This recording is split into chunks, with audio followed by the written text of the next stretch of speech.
Well, 2022 has been a roller coaster of a season so far.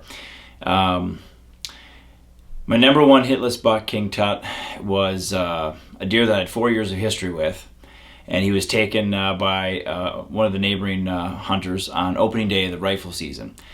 And the night before, I was sick all night and vomiting and diarrhea coming out both ends. And suffice it to say, I didn't go hunting. And the stand that I was going to sit in was 65 yards away from where he waltzed out into a field for the first time during daylight since August 12th, at least that I had pictures of or an encounter with. So that was pretty frustrating. Then shortly after, the neighbor shot him, and that chapter is now closed. My number two hitless buck, Curly, and if you've been following my YouTube channel, you know that he's an awesome buck as well. He's a 6x6. And I had 4 encounters with him from October 3rd until December 15th. Now on October 3rd, here he is. He's coming out here in this bean field, feeding with a buck I call the Stumpy 10, another smaller buck. And I had a great encounter, and I called to the 10 point and the smaller buck, and they came all the way down the length of the food plot within 5-10 yards of me. And but Curly was distracted at some point by another deer, I think, and just did a 180, and then he left. My second encounter would not happen until October 27th, and then on that morning, I had a long, intricate plan and a long route to get into my stand, and I sat that tree for the first time that morning, and I did a little rattling sequence at first camera light, and he was coming in, unbeknownst to me, and 10 minutes later or so, I decided to, instead of standing up and glassing the field below me, I decided to just get up and do a snort wheeze, and he was 35 yards away. So as you can see in this clip here, he's running off, but he wasn't too spooked. Okay, he wasn't too spooked. Shortly after, I had a third encounter with him, and the footage is not great. It's him running through the brush at about 160 yards away. So that was short and bitter.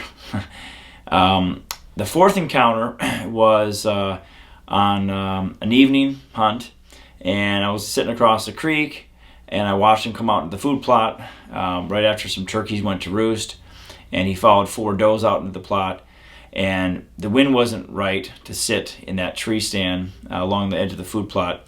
I have 2 stands actually, but the wind was kind of gently blowing from the southeast to the northwest, and he came from straight south end of the food plot, and had I sat in that tree stand, the does would have spooked, and then he probably wouldn't have come out at all. So that leads me to December 13th and 14th. Now on the 13th and 14th, it rained all day from dark to dark, and when it rains for 48 hours straight, the deer hold up. But as soon as that front passes through, you better be in your stand in the evening, especially if you still have a buck tag. You know, you have to get out there. And by about 1:45, I was in the stand, and I had a bunch of turkeys come out. And after the turkeys went to the roost, I look up at 5 o'clock off to the west-southwest, and there he is. So let's watch that hunt right now.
Sweet.